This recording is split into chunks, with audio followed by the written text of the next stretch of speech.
A morte de um estudante bolsista num colégio de elite em São Paulo acendeu um alerta. O menino, de apenas 14 anos, sofria bullying e homofobia pelos colegas de classe, contam os familiares. O estudante fazia parte de um programa de bolsas de estudo da escola, que, em parceria com uma ONG, conta com mais de 100 alunos nessa condição.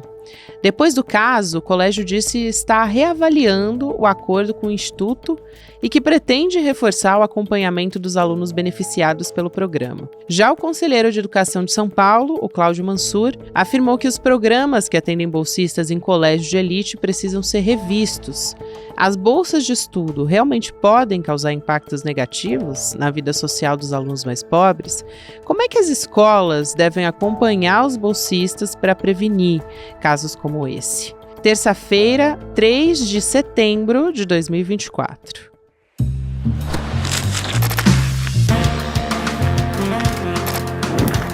Olá, seja muito bem-vindo, seja muito bem-vinda. Eu sou a Gabriela Varela,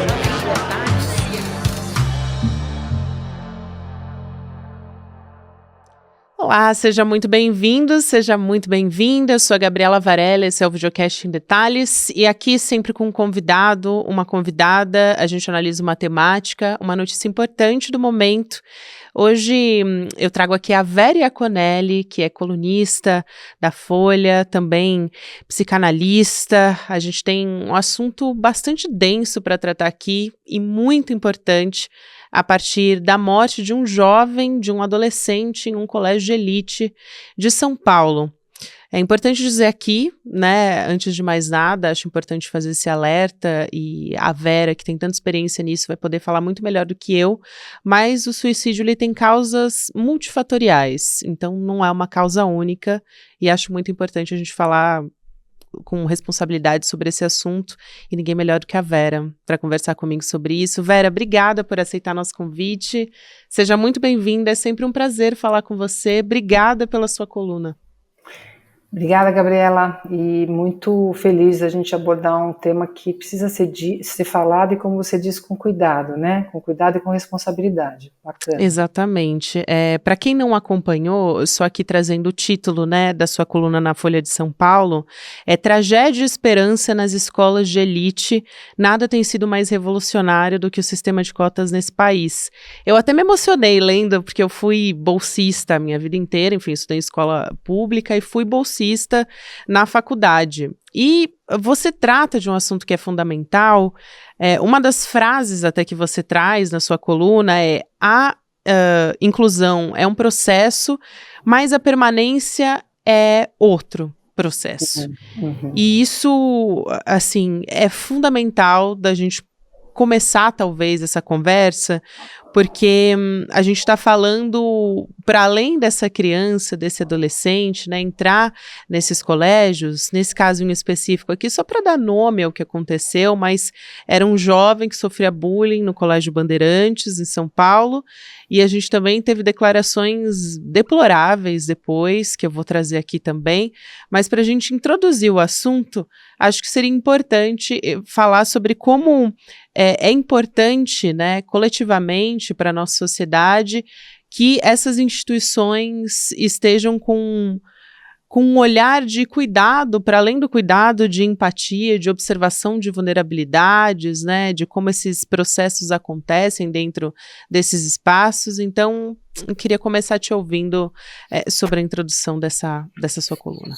Então, a questão da inclusão, ela não pode ser vista como um bom mocismo, né? Eu até uso essa expressão, vamos fazer o bem, vamos cuidar, vamos botar uma oportunidade, vamos fazer um favor, elas vão ser eternamente gratas, elas vão ter acesso a um privilégio, porque são escolas, sempre escolas excepcionais, né, em termos pedagógicos, e que, comparadas com o esvaziamento que a gente teve da escola pública, que já foi boa nesse país, mas que tem as suas honrosas exceções, é um povo que batalha muito por uma escola decente, mas que teve o esvaziamento da própria classe média, que não frequenta mais. Então, parece como um grande privilégio que essas crianças têm que agradecer, só que pensar a inclusão sem pensar um projeto de inclusão e de permanência é mais uma violência. Por que é mais uma violência? Porque você pega uma criança que já vem ali da periferia, muitas vezes uma criança negra, que já sofre uma série de interdições no espaço público, né? Lembra do rolezinho no shopping? Que entravam aquelas crianças periféricas e o pessoal botava para fora. Então, uma criança que já sofre violência por ser pobre, negra, periférica, às vezes LGBTQIA+, né? E você joga ela ali, pula o muro, né? Para dentro de uma instituição onde todo mundo é branco, onde todo mundo tem posses, né? Tem uma condição social extremamente diferenciada. Então, aquilo que ela já vive no dia a dia dela vai ser multiplicado infinitamente, porque ela vai estar no meio de pessoas brancas que estão ali no centro da cidade, no sentido de um lugar de privilégio, né? E que são, né, assim, estão vivendo um mundo paralelo. Aí você vai botá-las para conviverem diuturnamente, durante anos. E como é que vai ser isso para ela? Né? Porque não significa que ela vai sentar lá e aprender o que o professor dela está numa relação de interação social. Então, essas crianças se tornam uma espécie de bucha de canhão das experiências de abismo social do nosso país. Elas estão ali exatamente no meio de atrito entre as classes sociais, os gêneros, às vezes, as raças, né? Então, a permanência eu coloquei a criança ali num lugar que é estruturalmente violento. Por quê? Por causa dessa estrutura racial que a gente vive, dessa estrutura social que a gente vive, e deixei ela lá se virando. O que eu fiz? Eu imputei mais sofrimento a ela. Né? Então, quando ela retorna com sintomas, adoecimentos, também é responsabilidade minha. Também tenho que cuidar. Né? Enfim, só para a gente começar a conversa aí.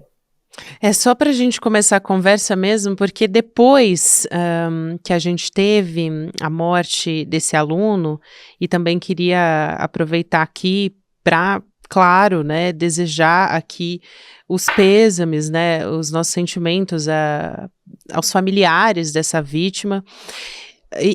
Bom, a gente teve o colégio querendo rever um acordo com bolsistas depois da morte dessa criança, né, desse jovem. Quer dizer, existe uma parceria bastante até já concreta entre o Colégio Bandeirantes e uma ONG para bolsistas, justamente para poder fazer a inclusão dessas crianças em situação de vulnerabilidade, né? E aí existe uma avaliação de cancelar a parceria com essa ONG, que funciona como uma ponte, né, para aproximar esses dois mundos, né, um mundo de privilégios e pessoas, adolescentes de baixa renda nessa unidade de ensino que é de elite. E as declarações que vieram, assim, Vera, são até difíceis de conceber, né, mas, por exemplo, a gente teve dentro da própria escola também um empresário que é do Conselho Estadual de Educação, o empresário Cláudio Mansur Salomão, disse numa reunião do Conselho Estadual de Educação que bolsas de estudo causam impacto negativo na vida social dos alunos mais pobres, e assim ele defendeu que precisa de uma triagem melhor nas escolas particulares para conceder o benefício para essas pessoas em situação de vulnerabilidade. Como é que a gente fala de promover uma autorreflexão, que é uma coisa tão importante, e não é só uma autorreflexão, né, uma reflexão coletiva, mas sobre como a gente, sobre quem está à frente dessas instituições, para que a gente não viva, até como você disse na sua coluna, né, Vera, tragédias anunciadas dentro desses lugares, né, desses espaços, como foi o caso da morte desse aluno. E o quanto que essas declarações ou esse tipo de mentalidade, no que ele está calcado e o quanto que é perigoso, né? Porque você coloca um abismo ainda maior, dificuldades ainda maior, quer dizer, a culpa é de quem enfrenta tudo isso, precisa de uma triagem melhor. Algumas pessoas não têm direito, porque não têm condição, não têm maturidade emocional para lidar. O que é isso, né? Que tipo de declarações são essas? Não existe nenhuma escola hoje no Brasil e quiçá no mundo no qual as questões raciais, de classe, de gênero estejam resolvidas.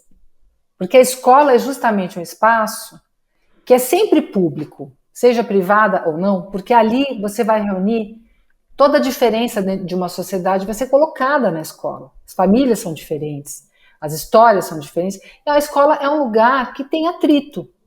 E é um lugar privilegiado no qual o atrito pode ser pensado de uma forma reflexiva, dialógica, pedagógica. Então isso é a matéria de uma escola. Né? As crianças se encontram, elas disputam brinquedos, elas falam coisas erradas umas para as outras, elas estão nesse processo de aprendizagem. Né? Então, quando se trata desse fosso social que existe no Brasil, não existe uma escola que trabalha com inclusão e permanência que não esteja se debatendo com isso. As escolas sérias vão ter episódios racistas e misóginos diariamente. Esse atrito existe, não dá para dizer, teve uma escola que é tão bacana, tão antirracista que erradicou. Imagina, gente, isso não é isso que a gente está esperando da escola. Então vão ter crianças sofrendo, vão ter crianças imputando sofrimento a outras, vai ter disputas, vai ter brigas. Isso faz parte do dia a dia da escola. Agora, a gente tem as escolas que falaram, vamos enfrentar isso daí e vamos fazer um longo trabalho de permanência, de inclusão, vamos rever nossas posições, vamos sentir na carne o que é mudar, né, fazer novos regimentos, adaptações importantes, vamos repensar o nosso racismo, vamos repensar o pacto da branquitude. Essas escolas estão enfrentando isso daí. Não quer dizer que elas não vão ter crianças que vão sofrer ou não vão sofrer, elas vão ter crianças que vão sofrer. Professores negros chegando que vão sofrer, professores brancos reconhecendo o próprio racismo que vão sofrer. Mas isso é um sofrimento que nos humaniza. É aquele que a gente precisa encarar para virar gente, tá? A gente não pode recuar diante disso. Porque senão a gente reproduz o pior. Então, quando uma criança entra nessa instituição e está ali vivendo essa experiência, conforme a escola acolhe ela, todo mundo ganha.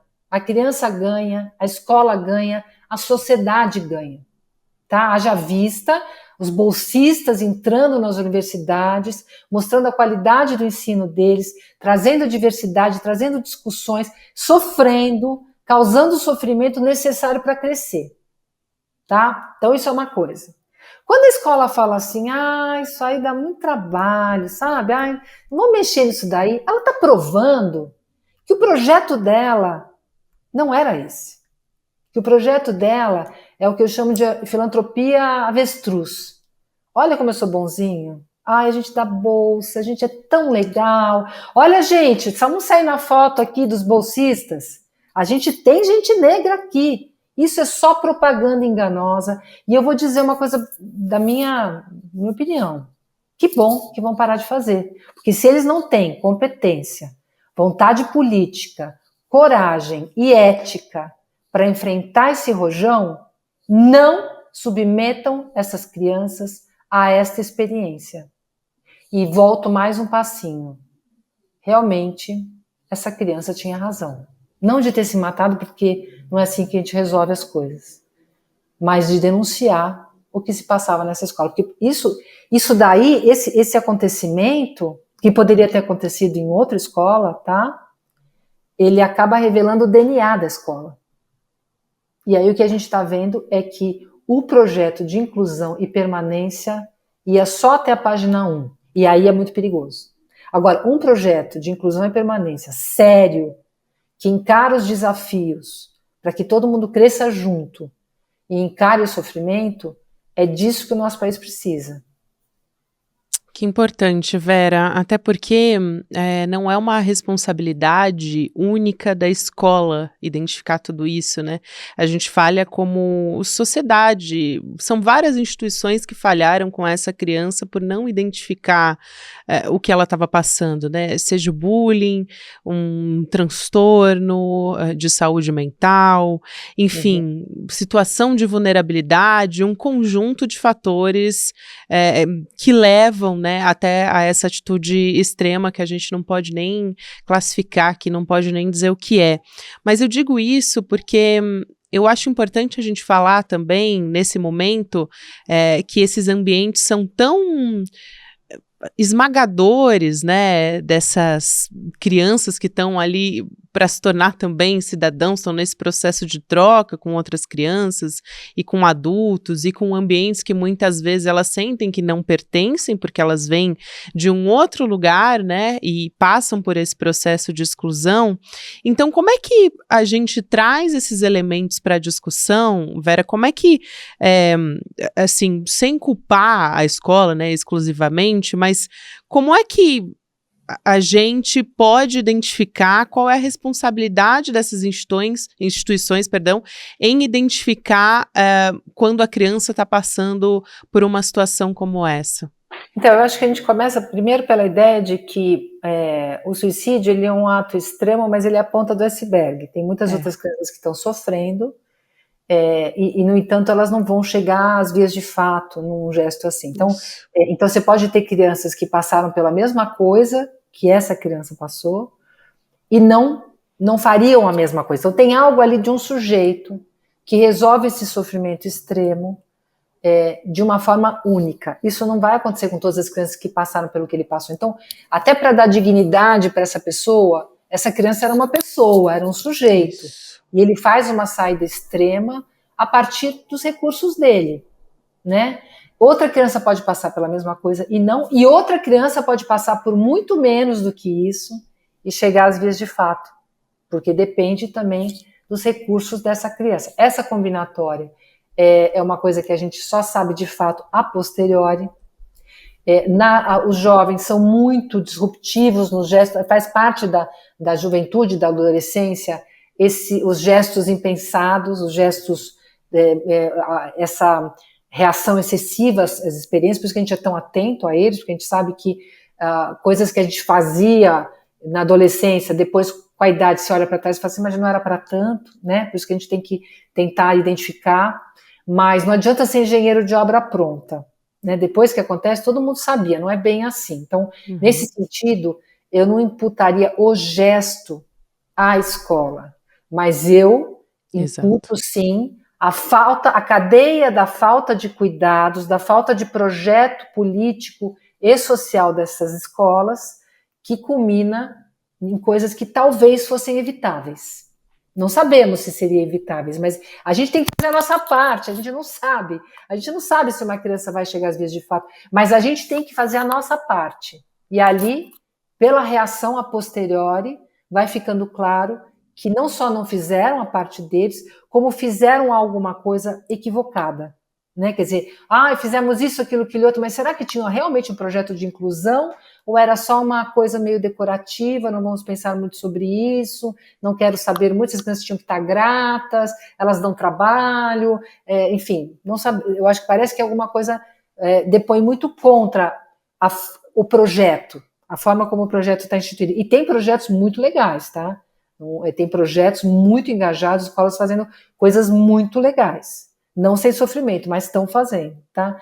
Então, tem algo do sujeito aí colocado, e a gente não tem garantia, viu? E a gente não tem garantia, não é só para a questão do bolsista, não é só isso, a gente não tem garantia, ponto, né? Uma criança pode estar totalmente integrada no ambiente escolar, e, no momento de desespero, chegar às vias de fato, e a gente não tem garantia, porque tem um sujeito ali que faz uma escolha, tá? Então, que a gente vai conseguir um método que evite completamente é uma fantasia que não ajuda, né? As pessoas fazem escolhas, adultos fazem escolhas também radicais às vezes, né? No momento de desespero.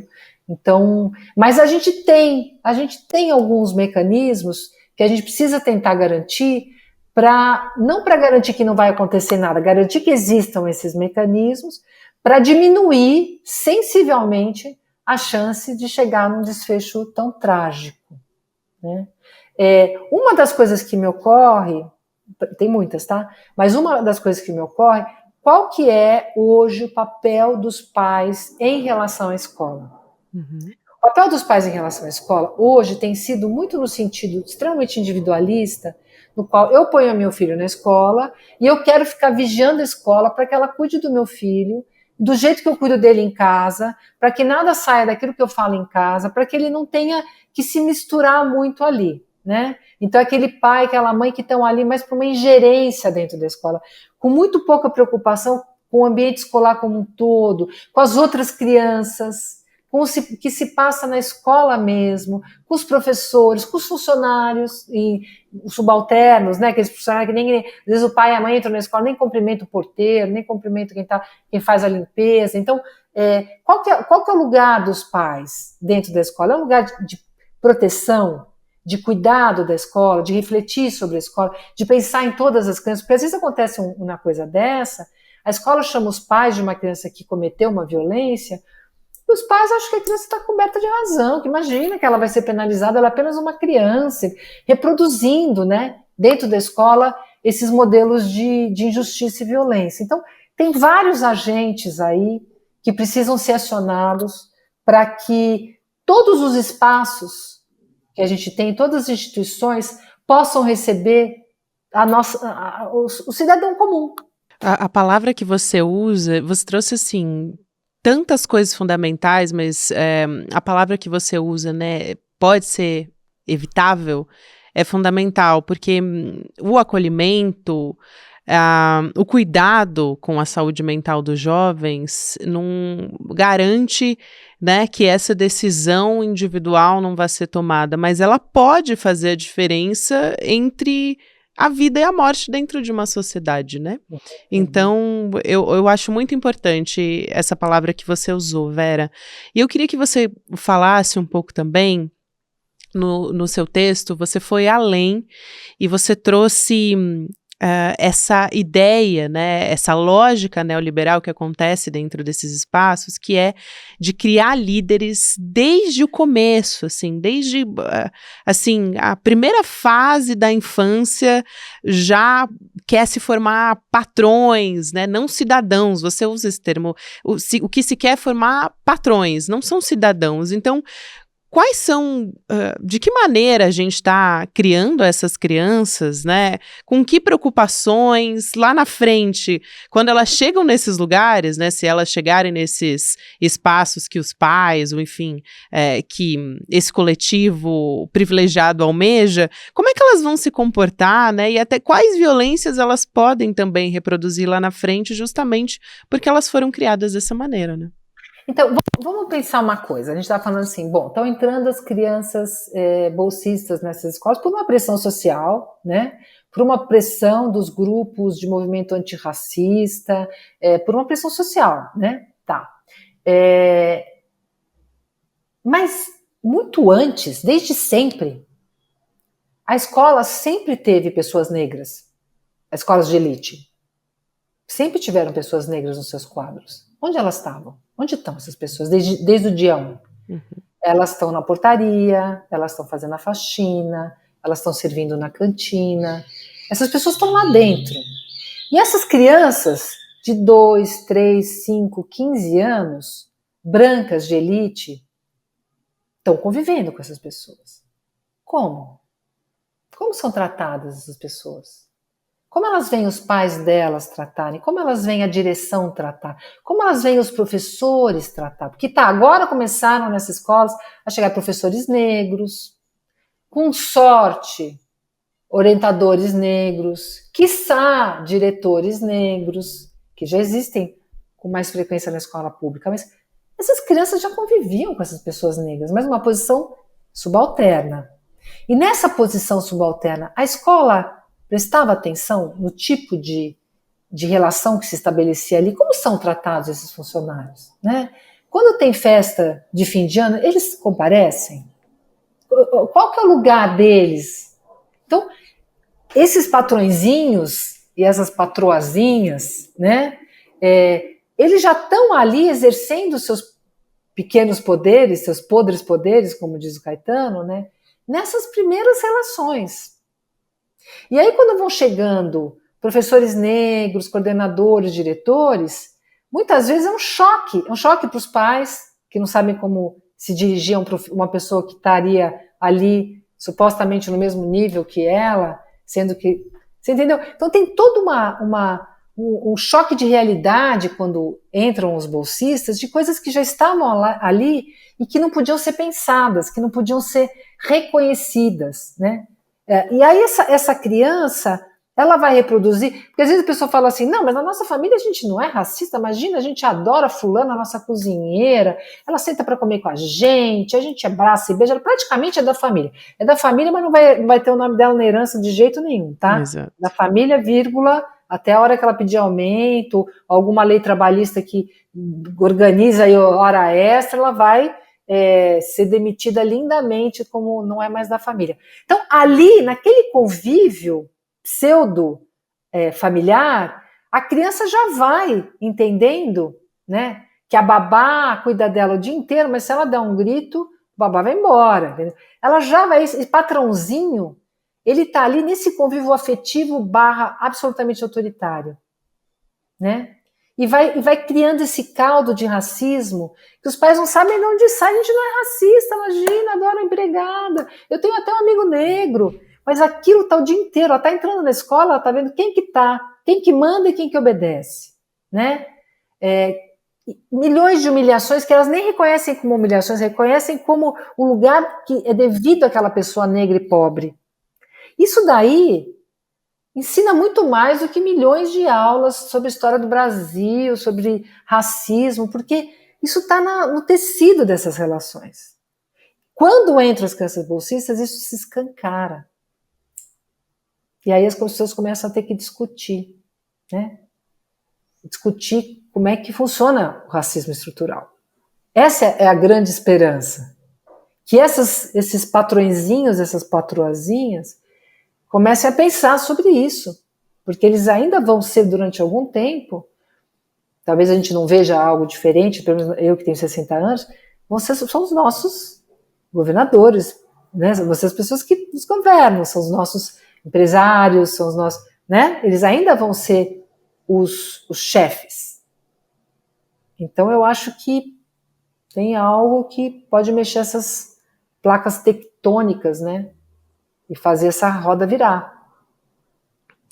Porque a gente tem políticas como a política de cotas, né, que é revolucionária, Vera, como você disse, mas esse desconforto tá ali, né, em quem tá no andar de cima. Ela tá tendo que lidar, essas pessoas elas estão tendo que lidar com isso, mas não sem esse desconforto, sem entender que esse lugar de privilégio não é mais exclusivamente delas. Então, como é que se tem vontade política para isso, né? Para além dessas políticas já estão implementadas, né? Então, Gabriela, eu acho assim, se para todo mundo que tem que se diz não só não racista, mas na luta antirracista, para todos os brancos que estão nos ouvindo, né, que tem uma intenção antirracista, eu já diria de cara que vai doer. E se não doer, não está rolando. Porque para a gente ser antirracista, a gente tem que reconhecer uma coisa que é muito dura narcisicamente para nós, tem vários livros que falam disso, que é o pacto da branquitude. Né? Que é o pacto entre nós brancos, que faz com que a gente se sinta muito bacana e muito lindinho, e quando alguém fala assim, isso daí é racismo, falo, não, imagina, chora, a pessoa chora, né? Você vai falar, imagina, tá me xingando, né? Amigo, pode pegar o lenço, parar de chorar, pode parar de chorar, porque o teu sofrimento perto de uma pessoa negra periférica é uma piada. Então guarde as suas lágrimas para você, para o seu travesseiro, porque tu vai chorar. Tu vai chorar porque você vai ver no espelho uma figura que você não está acostumado a ver, mas tem que ver. E é bom que veja, porque isso vai te humanizar. Sabe, é o tipo do que dói cura?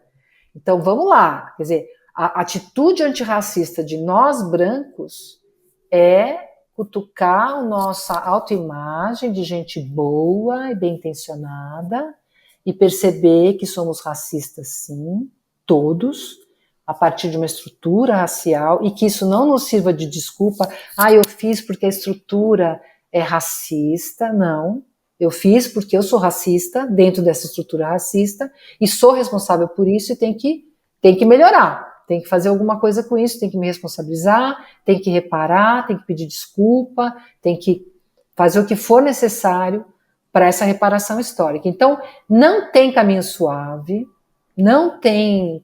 Ai, obrigado, como vocês são bonzinhos, né? Vocês brancos, são tão lindinhos. Não, amigo, é de outra ordem. Então, quando uma escola diz que entraram os bolsistas e começou a causar, aí tem esperança.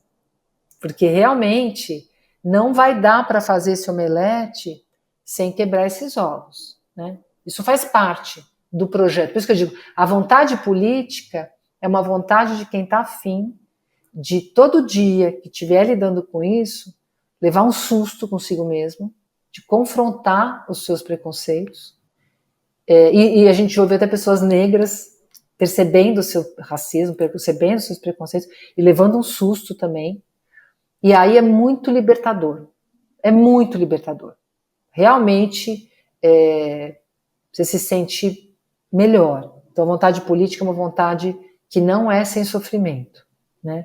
Você se sente melhor porque na medida em que você esconde de você mesmo o seu racismo, o que vai sobrar para você é uma tremenda paranoia de achar que todo mundo está te perseguindo e que você está culpado de alguma coisa. E está mesmo. E na hora que você olha para isso, você sai dessa paranoia e fala, bom, o que dá para fazer com isso aqui? Você sai desse lugar no qual você tem medo dos outros e começa a encarar a tua posição e mudar de posição. Eu acho isso extremamente libertador. Vera, que conversa, quero te agradecer, enfim, em nome da equipe também, de todo mundo que está nos acompanhando, foi transformadora.